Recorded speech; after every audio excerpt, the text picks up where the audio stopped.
El Sócrates de Platón.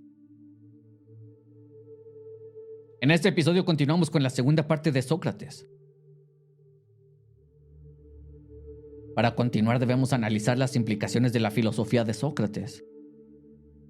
Es un tema un tanto arriesgado decir dónde está la filosofía antigua, pero una ventaja da una entrada en una obra de referencia dinámica.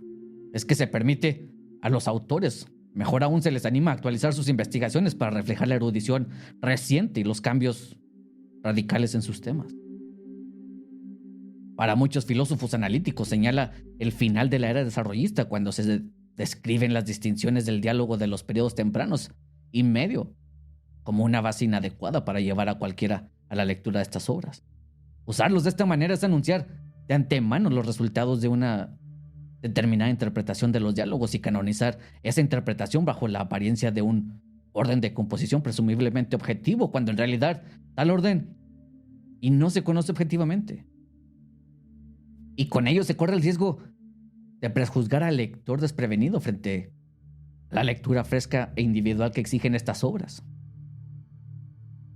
Es mejor regalar las ideas sobre la cronología al lugar secundario que merecen y concentrarse en el contenido literario filosófico de las obras, tomadas en sí mismas y en relación con las demás. Todo esto propone paz entre los campos contextualistas y desarrollistas analíticos. Como en cualquier acuerdo de paz, lleva un tiempo en que todos los combatientes acepten que el conflicto ha terminado. Pero ahí estamos.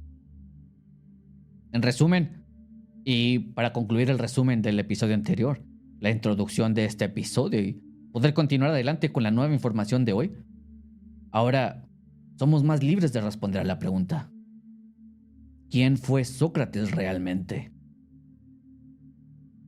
En la variedad de formas en que se ha respondido en el pasado, en la propia forma bien razonada que le podemos dar nosotros.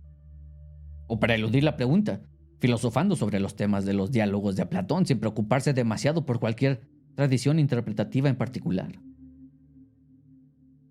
Quienes en realidad busquen los puntos de vista y los métodos de Sócrates de Platón desde la perspectiva de la que probablemente se le atribuya en la literatura secundaria encontrarán útil consultar la entrada relacionada sobre las obras éticas más cortas de Platón.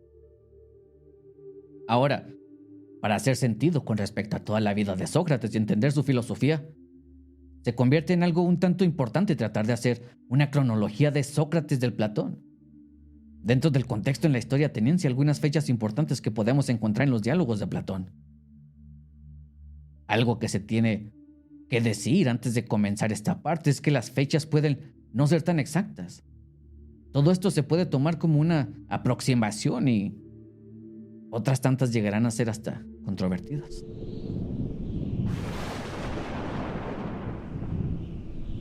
Cuando Sócrates nació en el año 469 a.C., una invasión persa que había sido repelida de manera decisiva en Platea y ya se había formado la unión de Delos, que se convertiría en el imperio ateniense.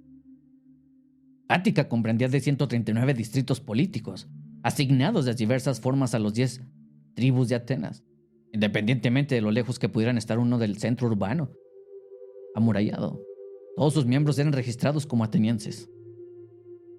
La tribu de Sócrates era Antioquia y sus dominios era Alopece. Suponiendo que su padre Sofronisco se atuviera las convenciones, llevaba al pequeño Sócrates con él a todos lados, así admitiendo formalmente en la familia. 5 días después de su nacimiento lo nombró. Al 10º día lo presentó a un tipo de asociaciones en la Italia regional y asumió la responsabilidad de socializarlo en las diversas instituciones propias de un varón ateniense. La alfabetización se había generalizado entre los hombres desde alrededor del año 520 y había varias escuelas primarias que enseñaban a los niños a leer y escribir junto con la gimnasia y la música tradicionales. En la década del año 480, por lo que podemos dar casi por seguro que Sócrates recibió una educación formal y que Platón no exageraba cuando describe al joven Sócrates adquiriendo con entusiasmo sus libros de Anaxágoras. Para cuando Sócrates había alcanzado los 18 años de edad, Sofronisco lo presentó ante la sociedad en una ceremonia llamada doquimasia. Ahí fue cuando fue examinado e inscrito en la lista de ciudadanos, haciéndolo elegible sujeto a restricciones de edad a clase para las muchas tareas del gobierno determinadas por sorteo o requeridas de todos los ciudadanos, comenzando con 2 años de entrenamiento obligatorio en la milicia ateniense. En un sentido importante, la doquimacia marcaba la lealtad de un joven a las leyes de Atenas. Sofronisco murió poco después de que Sócrates cumpliera la mayoría de edad, convirtiéndolo en el tutor legal de su madre. La madre de Sócrates se volvió a casar más tarde y tuvo un segundo hijo. Atenas era una ciudad de numerosos festivales, concursos y celebraciones, incluida la Panatenea, que atraía a visitantes de todo el Mediterráneo en la ciudad. Al igual que las Olimpiadas, la Panatenea se celebraba con especial esplendor e intervalos de 4 años. Platón representa a Sócrates de 19 años conversando con los más grandes filósofos visitantes de Elea, Parménides y Zenón, en uno de estos festivales. Después de completar sus 2 años de entrenamiento militar, Sócrates estaba sujeto a ser enviado más allá de las fronteras de Ática con el ejército. Pero estos fueron años de relativa paz, por lo que es probable que haya practicado algún oficio. Fue hasta la edad de 30 años que alcanzó la elegibilidad para responsabilidades y cargos, el servicio de jurado, generalato y consejo, por lo que los hombres atenienses de su clase en el rígido sistema de 4 clases de Atenas, basado en la riqueza del nacimiento, pasaron ese periodo aprendiendo un oficio o adquiriendo las habilidades para hablar en público y la persuasión que les serviría bien en la asamblea de ciudadanos y los tribunales de Atenas. Cuando Platón vuelve a escribir sobre Sócrates, asiste a la escuela abierta en las calles, donde los vemos a educadores o sofistas de la época como Protágoras, Pródico y Hipias. Competían por la lucrativa oportunidad de enseñar a los jóvenes más ricos y prominentes de la ciudad. Para ese entonces, Atenas ya se inclinaba hacia la guerra con Esparta, en una escala que involucraría a toda Grecia durante las próximas 3 décadas. 2 de los diálogos más largos de Platón se desarrollan libremente a lo largo de la guerra. Tanto Sócrates como Alcibíades fueron enviados ese verano del 432 a Potidea para sofocar una revuelta, y Sócrates iba como soldado de infantería. Después de una batalla inicial, un largo asedio redujo a la población al canibalismo antes de rendirse. Mientras que el ejército regresaba a casa, se enfrentó una batalla cerca de Espartolos y sufrió grandes pérdidas. Sócrates se distinguió ahí por salvar la vida de Alcibíades. Cuando el ejército finalmente regresó a Atenas en la primavera del año 429, habían transcurrido casi 3 años desde el comienzo de este viaje. Poco después regresó. Un dramaturgo cómico acusó a Sócrates a ayudar a Eurípides a escribir sus tragedias, afirmación que otros escritores de comedia repartían al menos 2 veces más en el escenario ateniense. El servicio activo de Sócrates continúa en la batalla de Delio en el año 424 a.C.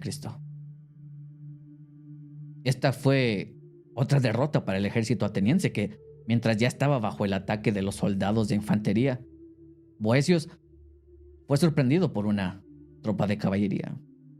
El comportamiento heroico de Sócrates en la retirada es elogiado por Laques el invierno siguiente y tiempo después por Alcibíades. En Laques muestran a Sócrates como un amigo del famoso general ateniense Nasias y destaca que Sócrates era el favorito de los jóvenes de la ciudad mientras permanecían desconocidos para la mayoría de los ciudadanos. Cualquier anonimato que Sócrates pudiera haber disfrutado terminó abruptamente en el año de un festival en la primavera del año 423 a.C. En la categoría de comedia, al menos 2 de las obras involucraron a Sócrates. Una tenía el nombre del maestro de música de Sócrates, Jonus. La otra eran Las nubes de Aristófanes. Un año después, Sócrates peleó en Anfípolis, otro desastre ateniense tras otro ataque sorpresa. Hasta donde sabemos, Sócrates no vuelve a la guerra. Atenas y Esparta celebraron un tratado con el nombre de Nasias que, aunque nunca fue completamente efectivo, permitió que Ática permaneciera libre de las invasiones espartanas y la quema de cultivos durante varios años.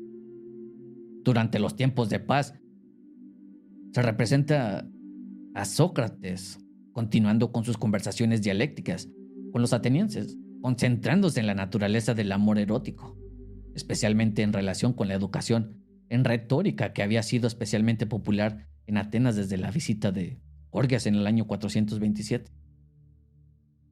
El simposio de Platón también se centra en el amor erótico. Nuevamente, la educación es un tema central, pero también son los de la democracia y la religión.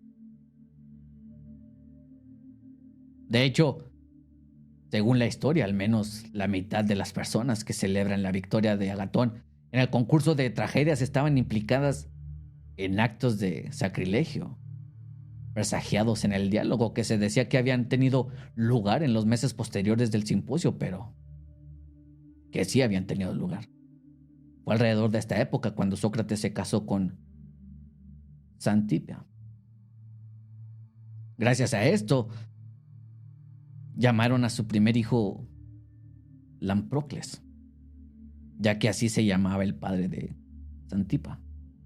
Su segundo hijo se llamaría Sofronisco por el padre de Sócrates. Mientras tanto, Alcibíades convenció a la asamblea, a pesar de las objeciones proféticas de Nasias, que Atenas debería invadir Sicilia. Tanto Nicias como Alcibíades, junto con Lomaco, fueron elegidos para el mando.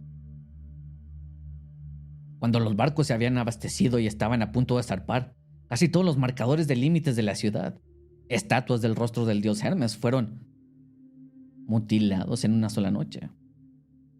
Como Hermes era el dios de los viajes, la ciudad tenía una conspiración contra la democracia. Se formó una comisión para investigar no solo los destrozos de estas estatuas, sino todos los delitos y reverencia que pudieran descubrirse, ofreciendo recompensa por información.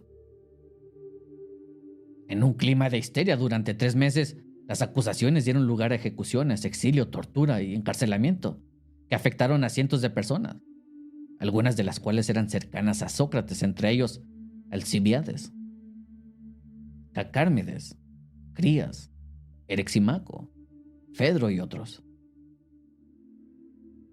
Los responsables de los destrozos resultaron ser un club de jóvenes, y algunos de los acusadores finalmente admitieron haber mentido. Aunque se anularon las penas de muerte, se había impuesto en rebeldía, y nada podría traer de vuelta a los muertos inocentes. Cuando la invasión siciliana fracasó, Nicias, en el mando único mientras estaba gravemente enfermo de una enfermedad renal, envió una carta de los atenienses diciendo que el ejército estaba sitiado y debería ser llamado de regreso o reforzado, y pidió ser relevado de su mando.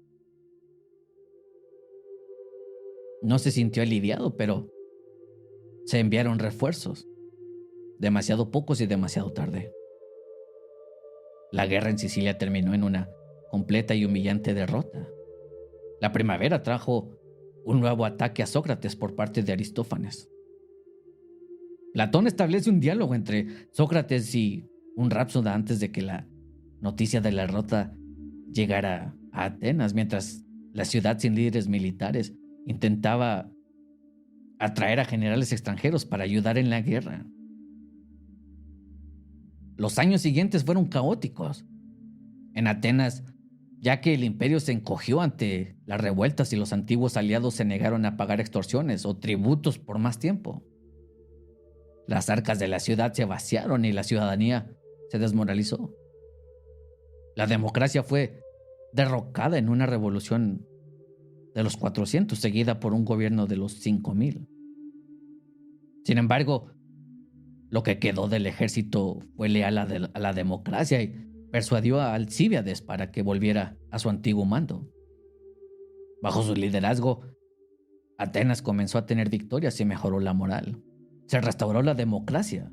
Las ofertas de paz de Esparta fueron nuevamente rechazadas y Atenas estableció una comisión para reescribir todas las leyes existentes.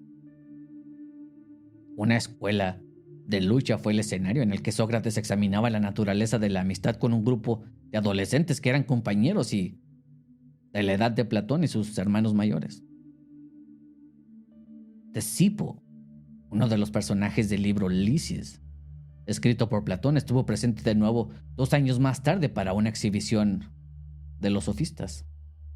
Mientras tanto, Atenas poseía la guerra con Esparta por mar. Atenas ganó la batalla naval, pero hasta el costo que la ciudad nunca se recuperó.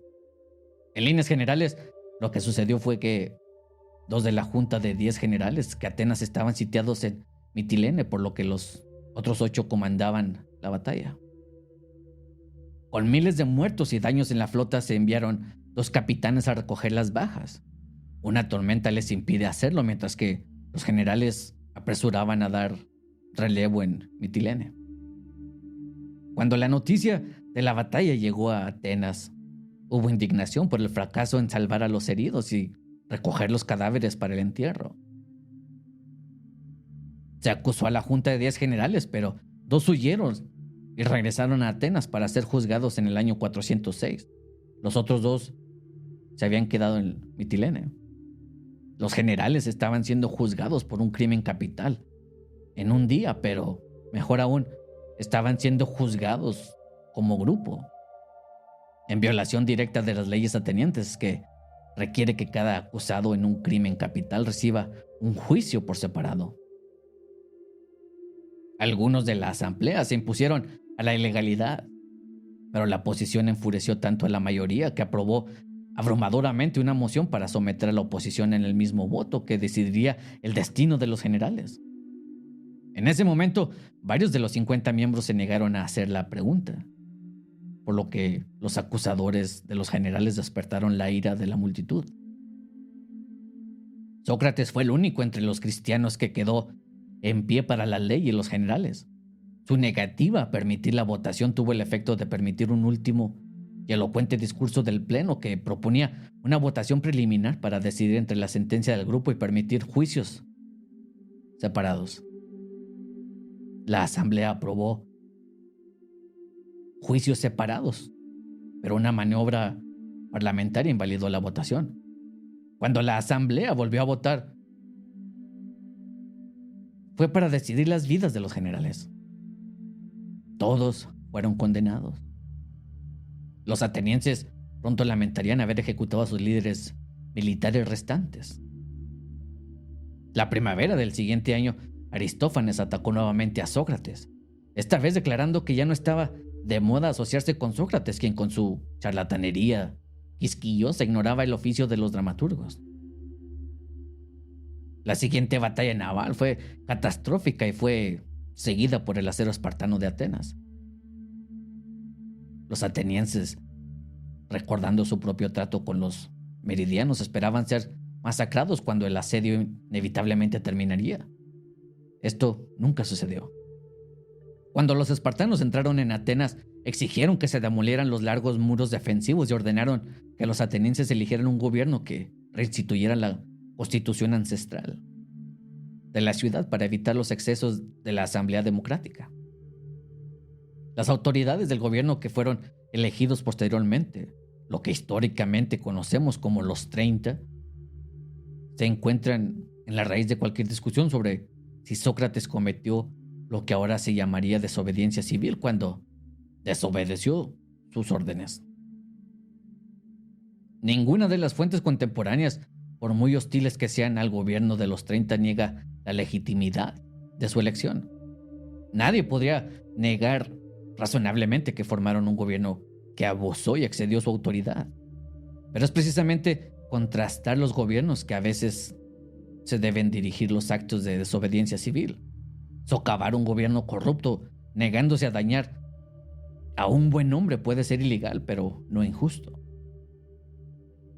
Los 30 se movieron rápidamente después de la elección para consolidar el poder al pedir la ayuda de Esparta, apoderándose de las propiedades de los atenienses ricos y los residentes extranjeros, muchos de los cuales se ejecutaron.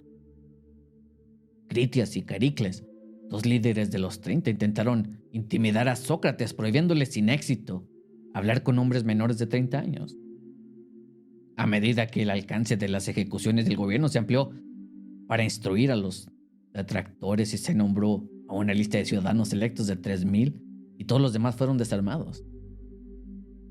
Un miembro moderado de los 30 llamado Terámenes se opuso al asesinato sin sentido y se encontró cautivo por investigación de críticas. Se dice que Sócrates y dos jóvenes con él intentaron intervenir desarmados contra los guardias y se detuvieron solo cuando el propio Terámenes les pidió que desistieran. Después de la ejecución de Terámenes, muchos ciudadanos abandonaron la ciudad. Algunos se recuperaron en la distante y montañosa aldea de Filo, planeando cómo derrocar a los 30. Entre estos estaba el mismo Sócrates. Para este entonces los 30 ahora eran vistos cada vez como tiranos. También estaban haciendo planes de contingencia. Enviaron fuerzas para asegurar la aldea de Ulises, para asimismo dar muerte a la población acusando de apoyar a la democracia. Sócrates permaneció en la ciudad. Los 30 intentaron intimidarlo en sus ejecuciones, ordenándole que se uniera a ellos para ir a Salamea a buscar al ex general democrático León. Fue la negativa de Sócrates a desobedecer esta orden lo que controvertidamente se ha llamado el acto de desobediencia civil. Afortunadamente para Sócrates, antes de que los 30 pudieran vengarse, los demócratas de Filo entraron en la ciudad a través de Pireo y se encontraron con las fuerzas de los 30 en una batalla en la que murieron tanto Critias como Cármides. El resto de los 30 regresaron a la ciudad para considerar sus opciones. Los 3,000, cada vez más desconfiados uno de otro, dispusieron a los 30 y los reemplazaron con una punta de 10, que fue elegida por una tribu. Los 30 comenzaron a abandonar la ciudad por Ulises. Uno de esos exiliados fue Anytus, un hombre hostil a Sócrates y que más tarde apoyaría las acusaciones de irreverencia contra él.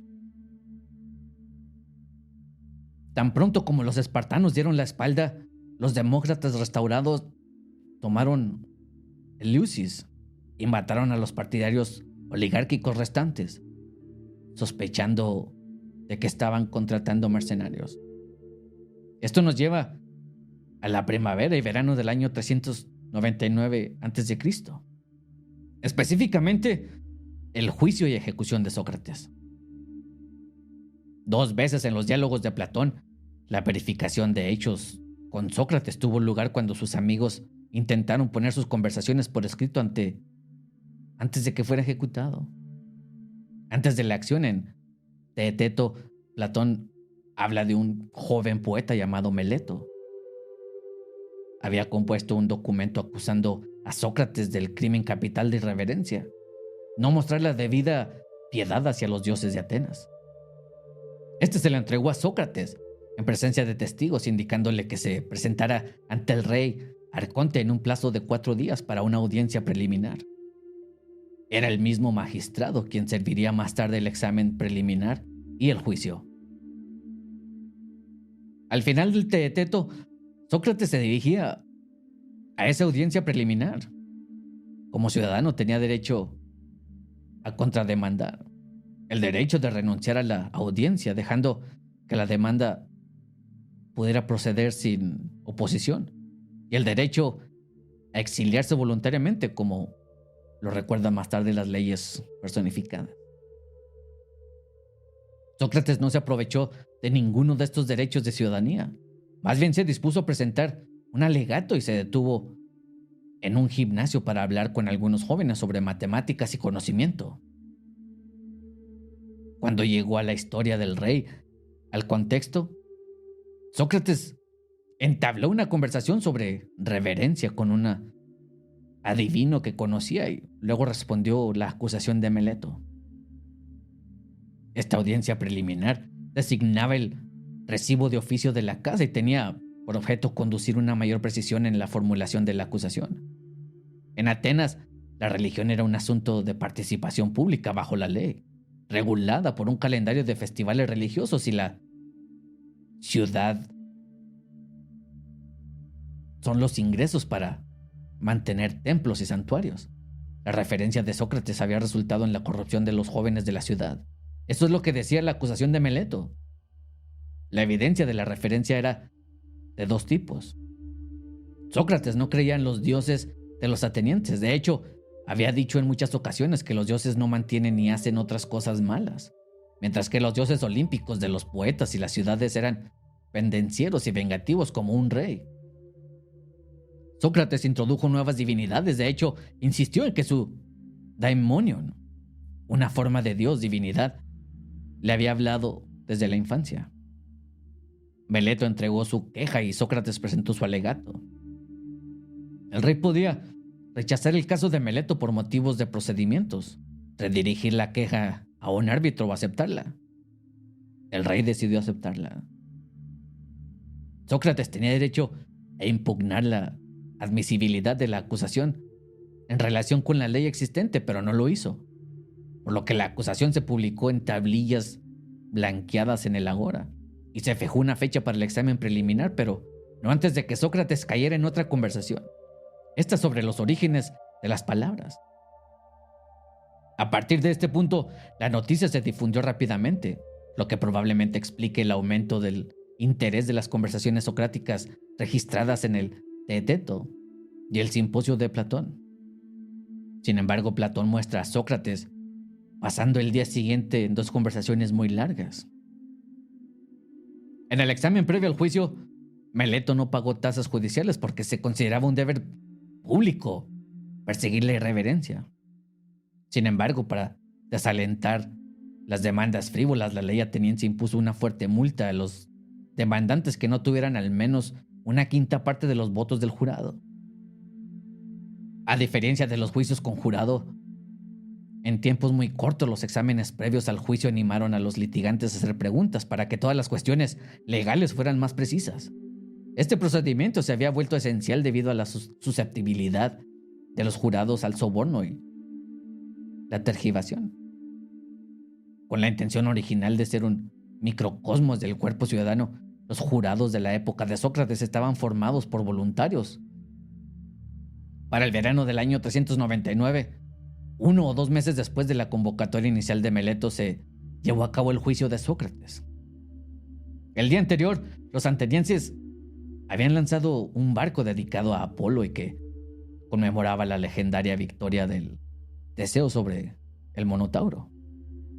Los espectadores se reunieron junto con el jurado para un juicio que probablemente duró la mayor parte del día, cada lado cronometrado por el reloj de agua. Platón no proporciona el discurso de acusación de Meleto o los de Anitus y Licón, quienes se habían unido a la demanda, o los nombres de los testigos si es que hubiera. La apología, que en griego significa defensa, no se dicta como los discursos de los oradores de la corte. Por ejemplo, no hay indicaciones en el texto griego de que se hayan realizado las dos votaciones, y no hay descansos para los testigos que pueden haber sido citados. También faltan discursos de los partidarios de Sócrates. Es improbable que no los tuviera, aunque Platón no los menciona. Sócrates en su defensa mencionó el daño que le hizo el libro Las nubes de Aristófanes. Aunque Sócrates negó rotundamente haber estudiado los cielos y lo que hay debajo de la tierra, su familiaridad con la investigación de los filósofos naturales y sus propias explicaciones naturalistas de fenómenos como terremotos y eclipses, no sorprende que el jurado no se convenciera. Y al ver que Sócrates discutía mejor que Meleto, el jurado probablemente no hizo finas distinciones entre la filosofía y la sofistería. Sócrates asumió 3 veces la concepción de corromper a los jóvenes, insistiendo que si los corrompía sin darse cuenta y al hacerlo sin querer, debería ser instruido, no procesado. El jurado lo encontró culpable. Sin embargo, según su propio argumento, Sócrates no podría culpar al jurado, ya que estaba equivocado acerca de lo que realmente le interesa a la ciudad. Por lo tanto, requería instrucción. En la fase de sentencia del jurado de Sócrates dijo: si fuera la ley entre nosotros, como lo es en otros lugares, que el juicio de por vida no debe durar uno sino muchos días, estarías convencido. Pero ahora no es fácil disipar las grandes calumnias en poco tiempo. Platón escribió en su diálogo Crito: esta queja aislada se opone a la observación de las leyes personificadas de que Sócrates no fue agraviado por nosotros, las leyes, sino por los hombres. Había sido un crimen desde el año 402 o 403 que cualquiera que propone una ley o decreto en conflicto con las leyes recién escritas, por lo que era el único que las leyes le dijeran a Sócrates que las siguiera u obedeciera. En una capitulación de último minuto, antes sus amigos les ofreció permitirles pagar una multa de 6 veces su patrimonio neto, pero el jurado rechazó la propuesta. Podría ser que el jurado estaba demasiado indignado por las palabras de Sócrates para votar por una pena menor. Después de todo, necesitaba decirles más de una vez que dejaran de interrumpirlo. Sin embargo, es probable que los jurados supersticiosos temieran que los dioses se enojaran si no ejecutaban a un hombre que ya había sido declarado culpable de irreverencia. Condenado a muerte, Sócrates reflexionó que podría ser una bendición, un sueño sin sueños o una oportunidad para conversar en el inframundo. Mientras el barco sagrado estaba en su viaje a Delos, no se permitieron ejecuciones en la ciudad, aunque la duración del viaje anual valió, según las condiciones. Jenofonte dice que tomó 31 días en el año 399. Si es así, Sócrates vivió 30 días más allá de su juicio. 1 o 2 días antes del final, el amigo de la infancia de Sócrates, Critón, trató de persuadir a Sócrates para que escapara. Sócrates respondió que no escucha nada, excepto el argumento de que, reflexionando, parece mejor y que ni hacer el mal ni devolver el mal es nunca correcto, ni siquiera dañar a cambio de un daño recibido, ni siquiera bajo amenaza de muerte, ni siquiera para la familia.